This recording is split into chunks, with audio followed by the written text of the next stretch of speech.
भारतीय राजनीति के कद्दावर नेता श्रद्धेय अटल बिहारी वाजपेयी जी के जन्म शताब्दी वर्ष पर आप सबके हार्दिक अभिनंदन है, स्वागत है।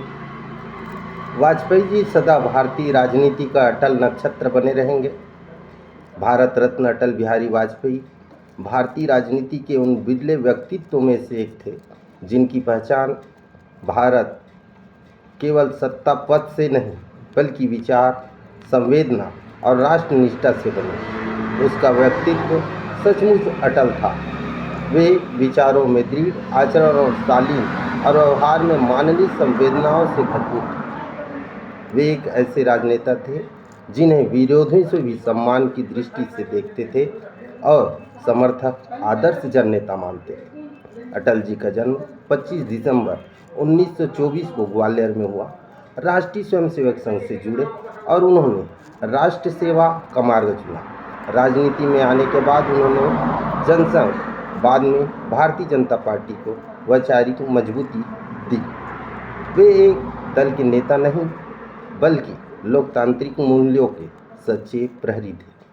संसद में उनके भाषण, तर्क, मर्यादा और व्यंग का अद्भुत संगम होते थे। उनका व्यक्तित्व बहुआयामी था। एक ओर वे कुशल प्रशासक, दूरदर्शी राजनेता थे तो दूसरी ओर संवेदनशील कवि और साहित्य प्रेमी भी थे। उनकी कविताओं में राष्ट्र प्रेम, मानवीय पीड़ा और आशा का झलक दिखाई देता है। लोकसभा में अटल बिहारी वाजपेयी जी एक ओजस्वी भाषण सुनने के बाद भारत के प्रथम प्रधानमंत्री पंडित जवाहरलाल नेहरू ने कहा था कि यह लड़का एक दिन भारत का प्रधानमंत्री बनेगा।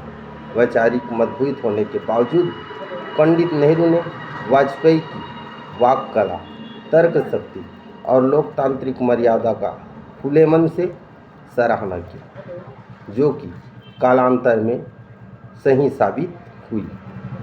हार नहीं मानूंगा, रार नहीं ठानूंगा उनकी मौलिक कविता है। यह उनकी जीवन दर्शन की बखूबी अभिव्यक्ति करता है।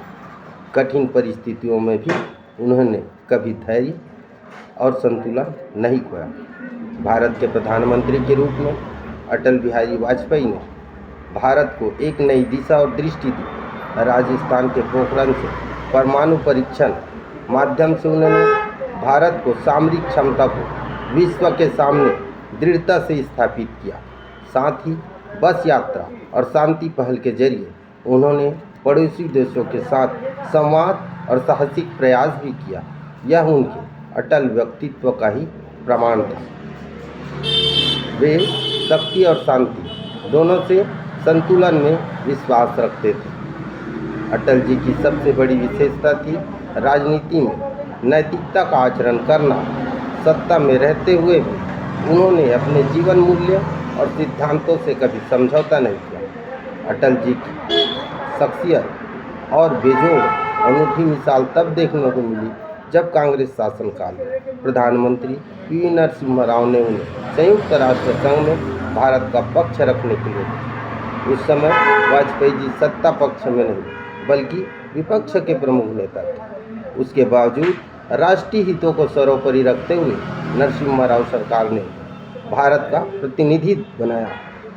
यह अवसर उस समय आया जब कश्मीर और मानवाधिकारों के मुद्दे पर अंतर्राष्ट्रीय मंचों पर भारत को घेरने का प्रयास किया जा रहा था। पाकिस्तान भारत के आंतरिक मामलों का अंतर्राष्ट्रीयकरण करने की कोशिश कर रहा था। ऐसे संवेदनशील समय में भारत को एक ऐसे नेता की आवश्यकता थी जिनकी अंतर्राष्ट्रीय स्वीकार्यता, वाक कौशल, राजनीतिक अनुभव और नैतिक विश्वसनीयता निर्विवाद हो। यह गुण अटल बिहारी वाजपेयी जी में सहज रूप से विद्यमान थे। संयुक्त राष्ट्र में अटल बिहारी वाजपेयी ने अत्यंत संतुलित, तथ्यपरक और दृढ़ भाषा में भारत का पक्ष रखा। उन्होंने स्पष्ट किया कि कश्मीर भारत का आंतरिक विषय है और किसी भी प्रकार का आतंकवाद मानवाधिकार का सबसे बड़ा उल्लंघन है। उनके तर्कों में आक्रोश नहीं बल्कि आत्मविश्वास और संयम था, जिसने भारत की स्थिति को मजबूती प्रदान की। इस घटना का सबसे महत्वपूर्ण पक्ष यह था कि यह किसी पार्टी की राजनीति से ऊपर उठकर राष्ट्रहित को प्राथमिकता देने का उदाहरण बनी। उन्होंने यह संदेश दिया था कि अंतर्राष्ट्रीय मंचों पर भारत एक स्वर में बोलता है, चाहे देश के भीतर राजनीतिक मतभेद हो।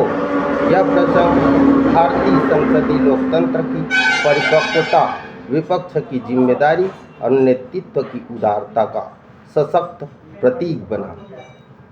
इस तरीके से सम्मानीय वाजपेयी जी भारत के इतिहास में अटल वाजपेयी जी का नाम सदैव सम्मान, गरिमा और राष्ट्रभक्ति के प्रतीक के रूप में अंकित रहेगा और वे भारतीय राजनीति का एक अटल सत्य बनकर रह गए हैं।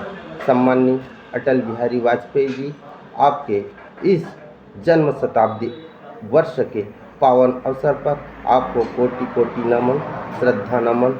जय हिंद, जय भारत, जय छत्तीसगढ़।